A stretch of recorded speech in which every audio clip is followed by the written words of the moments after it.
Oh my god, a full throat tattoo. Ouch, man. This is done on one of our viewers named Odante, and he wanted to send it in to get a review, so let's break it down. This tattoo was sent in by Odante out in New Britain, Connecticut, and it was actually done by an artist by the name of Orlando Cologne. If you want to check him out on Instagram, o.c.tattoos on Instagram. Does a lot of light gray, realism type stuff, so if you're out there near New Britain, definitely give him a check out if you like this style of artwork. Now let's break it down. I gotta be honest, guys, as a fellow artist, it's hard for me to judge an artist harshly on a neck tattoo because I know how difficult they are. And absolutely, when I'm zooming in here, I'm seeing line errors in places, I'm seeing inconsistent line weights in places that I can tell he did not mean to do. I'm seeing places where it's not symmetrical, here to here, this area here to this area here. And so I'm seeing these things, but you know, again, this is a nightmare area for any tattoo artist. It's very elastic skin, but it's also very delicate skin. And keep in mind, we're trying to cram our hands in this tight little space and hoping that the client is okay stretching their chin up as far as they can throughout hours and hours of work. So I know it's difficult, but for the line work, I went and I really checked out a lot of it and to see what was good, what was bad. You can see areas right here where the line just healed very faintly, not as bold as the ones next to it.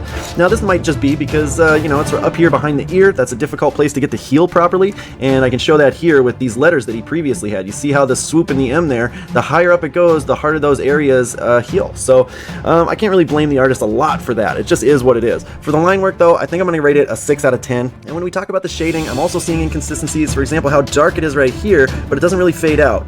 So it leads me to believe that the artist maybe meant for it to blend out nicer, or maybe meant for these grays to be a little bit darker in areas, but they just didn't come out that way.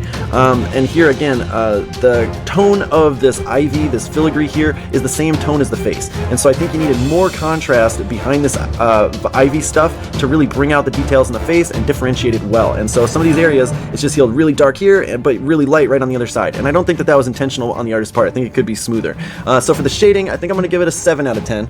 And when it comes to healing, all those things I just mentioned obviously play into it. And I think overall it didn't heal horribly. We're not seeing scarring. We're not seeing any missing patches or anything like that.